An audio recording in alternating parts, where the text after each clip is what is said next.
এইমাত্র পাওয়া খবর, হাসিনার আমলে ডাকাত এমপি হয়েছেন রিজভী। আজ নয়াপল্টনে বিএনপি কার্যালয়ে এক দোয়া মাহফিলের দলের সিনিয়র যুগ্ম মহাসচিব রুহুল কবির রিজভী সরকারের বিরুদ্ধে কঠোর অভিযোগ তোলেন। তিনি বলেন, শেখ হাসিনার আমলে নির্বাচন প্রহসনে পরিণত হয়েছে, নমিনেশন পেলে পাস নিশ্চিত, এবং এরপর শুরু হতো লুটপাট। এমনকি মানব পাচারকারী, স্বর্ণ চোরাকারবারি ও ডাকাতদেরও এমপি বানানো হয়েছে। রিজভী আরও বলেন, অন্তর্বর্তী সরকারের প্রতি জনগণের প্রত্যাশা ছিল অনেক, তবে সুষ্ঠু নির্বাচনের ব্যবস্থা না করায় সেই আস্থা টিকছে না।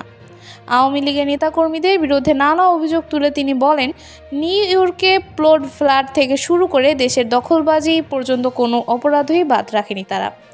এই সময় তিনি বিচার বিভাগকে প্রভাবিত করার অভিযোগ তুলে খালেদা জিয়া ও তারেক রহমানের মামলার দৃষ্টান্ত তুলে ধরেন।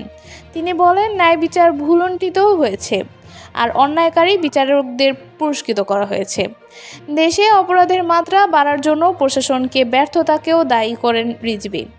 ভারতকে নিয়েও সরাসরি অভিযোগ তোলেন, গুম খুনে তাদের সম্পৃক্ততা আছে বলে দাবি করেন। মাহফিলে আরও বক্তব্য রাখেন বিএনপির শীর্ষ নেতারা।